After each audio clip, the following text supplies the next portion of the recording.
जय श्री राधे कृष्णा। आप सभी का दिन शुभ और मंगलमय हो और कान्हा जी आपकी सभी मनोकामनाएं पूर्ण करें। आज आप सुनिए श्रीमद् भगवत गीता का महात्म्य 7, अध्याय 7 और महात्म्य 8 का वर्णन। भगवान शिव कहते हैं, पार्वती, अब मैं 7वें अध्याय का महात्म्य बताता हूँ, जिसे सुनकर कानों में अमृत राशि भर जाती है। पाटलिपुत्र नामक एक दुर्गम नगर है, जिसका गोपुर द्वार बहुत ही ऊंचा है। उस नगर में शंखकर्ण नामक एक ब्राह्मण रहता था। उसने वैश्य वृत्ति का आश्रय लेकर बहुत धन कमाया, किंतु न तो कभी पितरों का तर्पण किया और न देवताओं का पूजन। वह धन उपार्जन में तत्पर होकर राजाओं को ही भोज दिया करता था। एक समय की बात है, उस ब्राह्मण ने अपना चौथा विवाह करने के लिए पुत्रों और बंधुओं के साथ यात्रा की। मार्ग में आधी रात के समय जब वह सो रहा था, एक सर्प ने कहीं से आकर उसकी बाह में काट लिया। उसके काटते ही ऐसी अवस्था हो गई कि मणि, मंत्र और औषधि आदि से भी उसके शरीर की रक्षा असाध्य जान पड़ी। तत्पश्चात कुछ ही क्षणों में उसके प्राण पखेरु उड़ गए। फिर बहुत समय के बाद वह प्रेत सर्प योनि में उत्पन्न हुआ। उसका चित्त धन की वासना में बंधा था। उसने पूर्व वृतांत को स्मरण करके सोचा, मैंने जो घर के बाहर करोड़ों की संख्या में अपना धन गाड़ रखा है, उससे इन पुत्रों को वंचित करके स्वयं ही उसकी रक्षा करूंगा। एक दिन सांप की योनि से पीड़ित होकर पिता ने स्वप्न में अपने पुत्रों के समक्ष आकर अपना मनोभाव बताया। तब उसके निरंकुश पुत्रों ने सवेरे उठकर बड़े विस्मय के साथ एक दूसरे से स्वप्न की बातें कहीं। उनमें से मझला पुत्र कुदाल हाथ में लिए घर से निकला और जहां उसके पिता सर्प योनि धारण करके रहते थे, उस स्थान पर गया। यद्यपि उसे धन के स्थान पर ठीक ठाक पता नहीं था, तो भी उसने चिन्हों से उसका ठीक निश्चय कर लिया और लोभ बुद्धि से वहां पहुंचकर बाम्बी को खोदना आरंभ किया। तब उस बाम्बी से बड़ा भयानक सांप प्रकट हुआ और बोला, ओ मूढ़, तू कौन है? किस लिए आया है? क्यों बिल खोद रहा है? अथवा किसने तुझे भेजा है? ये सारी बातें मेरे सामने बता। पुत्र बोला, मैं आपका पुत्र हूँ, मेरा नाम शिव है। मैं रात्रि में दिखे हुए स्वप्न से विस्मित होकर यहाँ का सुवर्ण लेने के कौतूहल से आया हूँ। पुत्र की यह वाणी सुनकर वह सांप हंसता हुआ उच्च स्वर से इस प्रकार स्पष्ट वचन बोला, यदि तू मेरा पुत्र है तो मुझे शीघ्र ही बंधन से मुक्त कर। मैं पूर्व जन्म के गाड़े हुए धन के लिए सर्प योनि में उत्पन्न हुआ हूँ। पुत्र ने पूछा, पिताजी, आपकी मुक्ति कैसे होगी? इसका उपाय मुझे बताइए, क्योंकि मैं इस रात में सब लोगों को छोड़कर आपके पास आया हूँ। पिता ने कहा, बेटा, गीता के अमृतमय 7वें अध्याय को छोड़कर मुझे मुक्त करने में तीर्थ, दान, तप और यज्ञ भी सर्वथा समर्थ नहीं है। केवल गीता का 7वां अध्याय ही प्राणियों के जरा, मृत्यु आदि दुखों को दूर करने वाला है। पुत्र, मेरे श्राद्ध के दिन 7वें अध्याय का पाठ करने वाले ब्राह्मण को श्रद्धा पूर्वक भोजन कराओ। इससे निसंदेह मेरी मुक्ति हो जाएगी। वत्स, अपनी शक्ति के अनुसार पूर्ण श्रद्धा के साथ वेद विद्या में प्रवीण अन्य ब्राह्मणों को भी भोजन कराना। सर्प योनि में पड़े हुए पिता के ये वचन सुनकर सभी पुत्रों ने उसकी आज्ञा के अनुसार तथा उससे भी अधिक किया। तब शंकरकर्ण ने अपने सर्प शरीर को त्याग कर दिव्य देह धारण किया और सारा धन पुत्रों के अधीन कर दिया। पिता ने करोड़ों की संख्या में जो धन बांट कर दिया था, उससे वे सदाचारी पुत्र बहुत प्रसन्न हुए। उनकी बुद्धि धर्म में लगी हुई थी, इसलिए उन्होंने बावली, कुआं, पोखरा, यज्ञ तथा देव मंदिर के लिए उस धन का उपयोग किया और अन्नशाला भी बनवाई। तत्पश्चात 7वें अध्याय का सदा जप करते हुए उन्होंने मोक्ष प्राप्त किया। पार्वती, यह तुम्हें 7वें अध्याय का महात्म्य बताया है, जिसके श्रवण मात्र से मानव सब पातकों से मुक्त हो जाता है। इति श्री महात्म्य 7 समाप्त। अध्याय 7 प्रारंभ। भगवान श्री कृष्ण अर्जुन से बोले, हे पार्थ, तू मेरे में अनन्य प्रेम से आसक्त हुए मन वाला और अनन्य भाव से मेरे परायण होकर योग में लगा हुआ मुझको संपूर्ण विभूति, बल, ऐश्वर्य आदि गुणों से युक्त सबका आत्मरूप जिस प्रकार संशय रहित जानेगा, उसको सुन। मैं तेरे लिए इस रहस्य सहित तत्व ज्ञान को संपूर्णता से कहूँगा कि जिसको जानकर संसार में फिर और कुछ भी जानने योग्य शेष नहीं रहता है। हजारों मनुष्यों में कोई ही मनुष्य मेरी प्राप्ति के लिए यत्न करता है और उन यत्न करने वाले योगियों में भी कुछ ही पुरुष मेरे परायण हुआ मेरे को तत्व से जानता है, अर्थात यथार्थ मर्म से जानता है। हे अर्जुन, पृथ्वी, जल, अग्नि, वायु और आकाश तथा मन, बुद्धि और अहंकार भी ऐसे यह 8 प्रकार से विभक्त हुई मेरी प्रकृति है। यह 8 प्रकार के भेदों वाली तो अपरा है, अर्थात मेरी जड़ प्रकृति है। और हे महाबाहो, इससे दूसरे को मेरी जीव रूपा परा अर्थात चेतन प्रकृति जान कि जिससे यह संपूर्ण जगत धारण किया जाता है। हे अर्जुन, तू ऐसा समझ कि संपूर्ण भूत इन दोनों प्रकृतियों से ही उत्पत्ति वाले हैं और मैं संपूर्ण जगत का उत्पत्ति तथा प्रलय रूप हूँ, अर्थात संपूर्ण जगत का मूल कारण हूँ। इसलिए हे धनंजय, मेरे सिवा किंचन मात्र भी दूसरी वस्तु नहीं है। यह संपूर्ण जगत सूत्र में सूत्र के मणियों के सदृश मेरे में गुथा हुआ है। हे अर्जुन, जल में मैं रस हूँ तथा चंद्रमा और सूर्य में प्रकाश हूँ और संपूर्ण वेदों में ओंकार हूँ तथा आकाश में शब्द और पुरुषों में पुरुषत्व हूँ। पृथ्वी में पवित्र गंध और अग्नि में तेज हूँ और संपूर्ण भूतों में उनका जीवन हूँ, अर्थात जिससे वे जीते हैं वह मैं हूँ और तपस्वियों में तप हूँ। हे अर्जुन, तू संपूर्ण भूतों का सनातन कारण मेरे को ही जान। मैं बुद्धिमानों की बुद्धि और तेजस्वियों का तेज हूँ। हे भरत श्रेष्ठ, मैं बलवानों का आसक्ति और कामनाओं से रहित बल अर्थात सामर्थ्य हूँ और सब भूतों में धर्म के अनुकूल अर्थात शास्त्र के अनुकूल काम हूँ। और भी जो सत्व गुण से उत्पन्न होने वाले भाव हैं और जो रजोगुण से तथा तमोगुण से होने वाले भाव हैं, उन सबको तू मेरे से ही होने वाले हैं ऐसा जान, परंतु वास्तव में उनमें मैं और वे मेरे में नहीं हैं। गुणों के कार्य रूप सात्विक, राजस और तामस, इन तीनों प्रकार के भावों से अर्थात राग, द्वेष आदि विकारों से और संपूर्ण विषयों से यह सब संसार मोहित हो रहा है।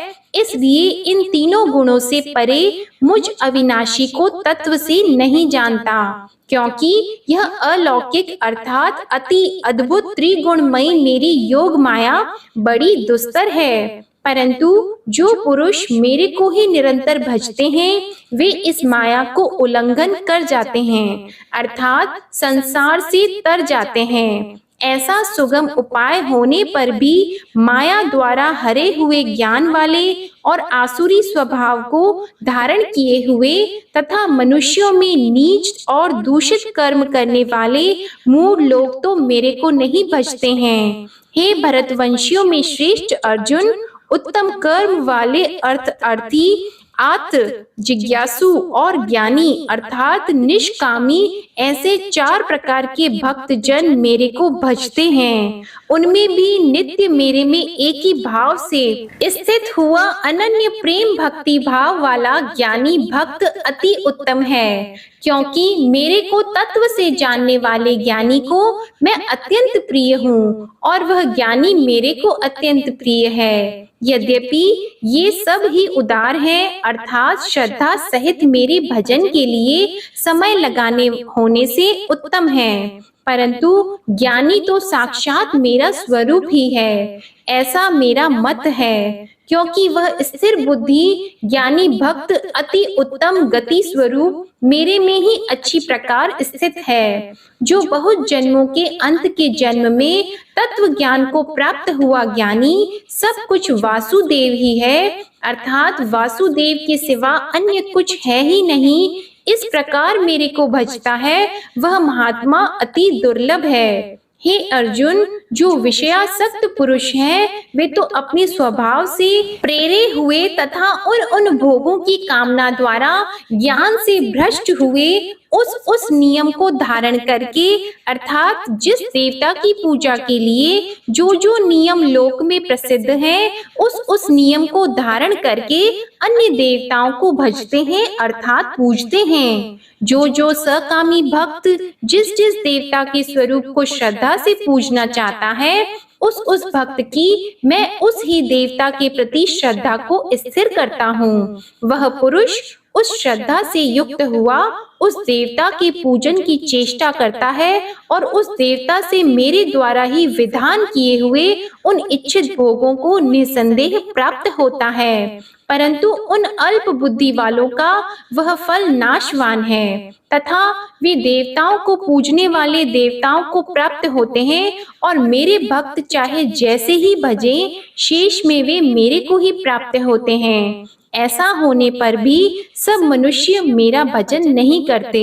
इसका कारण यह है कि बुद्धिहीन पुरुष मेरे अनुत्तम अर्थात जिससे उत्तम और कुछ भी नहीं, ऐसे अविनाशी परम भाव को अर्थात अजन्मा अविनाशी हुआ भी अपनी माया से प्रकट होता हूँ, ऐसे प्रभाव को तत्व से न जानते हुए मन इंद्रियों से परे मुझ सच्चिदानंद घन परमात्मा को मनुष्य की भांति जन्म कर व्यक्ति भाव को प्राप्त हुआ मानते हैं। अपनी योग माया से छिपा हुआ मैं सबके प्रत्यक्ष नहीं होता हूँ, इसलिए यह अज्ञानी मनुष्य मुझ जन्म रहित अविनाशी परमात्मा को तत्व से नहीं जानता है, अर्थात मेरे को जन्मने मरने वाला समझता है। हे अर्जुन, पूर्व में व्यतीत हुए और वर्तमान में स्थित तथा आगे होने वाले सब भूतों को मैं जानता हूँ, परंतु मेरे को कोई भी श्रद्धा भक्ति रहित पुरुष नहीं जानता,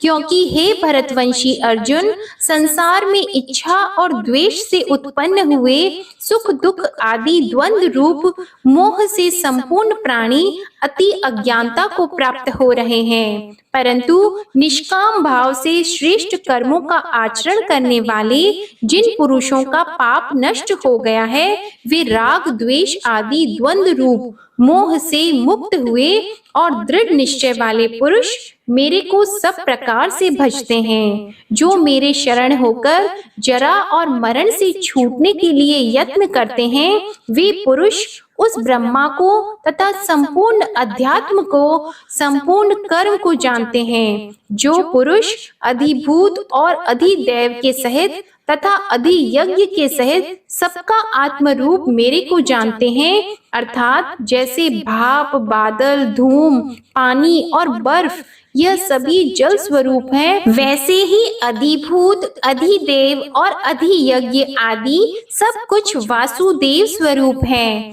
ऐसे जो जानते हैं, वे युक्त चित्त वाले पुरुष अंत काल में भी मुझको ही जानते हैं, अर्थात प्राप्त होते हैं। अब सुनिए महात्म्य 8 का वर्णन। भगवान शिव पार्वती जी से कहते हैं, देवी अब 8वें अध्याय का महात्म्य सुनो। उसके सुनने से तुम्हें बड़ी प्रसन्नता होगी। लक्ष्मी जी के पूछने पर भगवान विष्णु ने उन्हें इस प्रकार अष्टम अध्याय का महात्म्य बताया था। दक्षिण में आमर्दकपुर नामक एक प्रसिद्ध नगर है। वहाँ भाव शर्मा नामक एक ब्राह्मण रहता था, जिसने वैश्या को पत्नी बनाकर रखा था। वह मांस खाता, मदिरा पीता, श्रेष्ठ पुरुषों का धन चुराता, पराई स्त्री और शिकार खेलने में दिलचस्पी रखता था। वह बड़े भयानक स्वभाव का था और मन में बड़े बड़े हौसले रखता था। एक दिन मदिरा पीने वालों का समाज जुटा था। उसमें भाव शर्मा ने भर पेट ताड़ी पी, खूब गले तक उसे चढ़ाया। अतः अजीर्ण से अत्यंत पीड़ित होकर वह पाप आत्मा कालवश मर गया और बहुत बड़ा ताड़ का वृक्ष हुआ। उसका घनी और ठंडी छाया का आश्रय लेकर ब्रह्मा राक्षस भाव को प्राप्त हुए कोई पति पत्नी वहां रहा करते थे। उनके पूर्व जन्म की घटना इस प्रकार है। एक कुशीबल नामक ब्राह्मण था जो वेद वेदांग के तत्वों का ज्ञाता, संपूर्ण शास्त्रों के अर्थ का विशेषज्ञ और सदाचारी था।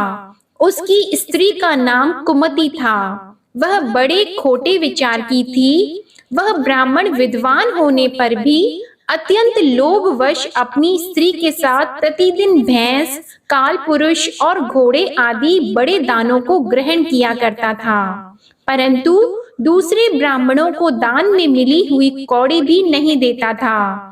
वे ही दोनों पति पत्नी कालवश मृत्यु को प्राप्त होकर ब्रह्मा राक्षस हुए।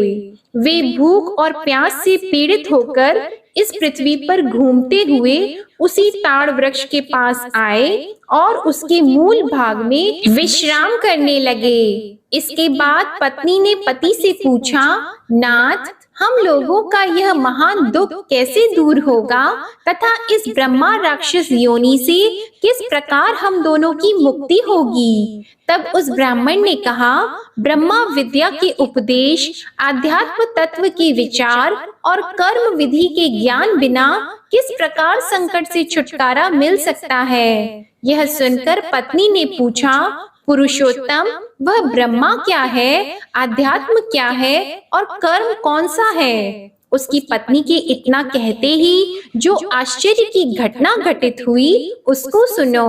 उपयुक्त वाक्य गीता के 8वें अध्याय का आधा श्लोक था। उसके श्रवण से वह वृक्ष उस समय ताड़ के रूप को त्याग कर भाव शर्मा नामक ब्राह्मण हो गया। तत्काल ज्ञान होने से विशुद्ध चित्त होकर वह पाप के चोले से मुक्त हो गया तथा उस आदि श्लोक के ही महात्म्य से वे पति पत्नी भी मुक्त हो गए। उनके मुख से दैवात ही 8वें अध्याय का आधा श्लोक निकल पड़ा था। तदंतर आकाश से एक दिव्य विमान आया और वे दोनों पति पत्नी उस विमान पर आरूढ़ होकर स्वर्ग लोक को चले गए।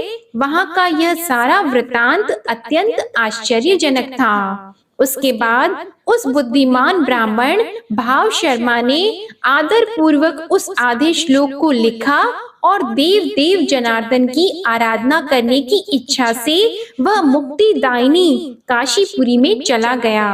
वहां उस उदार बुद्धि वाले ब्राह्मण ने भारी तपस्या आरंभ की। उसी समय क्षीर सागर की कन्या भगवती लक्ष्मी ने हाथ जोड़कर देवताओं के भी देवता जगतपति जनार्दन से पूछा, नाथ, आप सहसा नींद त्याग कर खड़े क्यों हो गए? श्री भगवान बोले, देवी, काशीपुरी में भगीरथी के तट पर बुद्धिमान ब्राह्मण भाव शर्मा मेरे भक्ति रस से परिपूर्ण होकर अत्यंत कठोर तपस्या कर रहा है। वह अपनी इंद्रियों को वश में करके गीता के 8वें अध्याय का आधा श्लोक का जप करता है। मैं उसकी तपस्या से बहुत संतुष्ट हूँ। बहुत देर से उसकी तपस्या के अनुरूप फल का विचार कर रहा था। प्रिय, इस समय वह फल देने को मैं उत्कंठित हूँ। पार्वती जी ने पूछा, भगवान श्री हरि सदा प्रसन्न होने पर भी जिसके लिए चिंतित हो उठते थे, उस भगवत भक्त भाव शर्मा ने कौन सा फल प्राप्त किया? श्री महादेव जी बोले, देवी, द्विज श्रेष्ठ भाव शर्मा प्रसन्न हुए।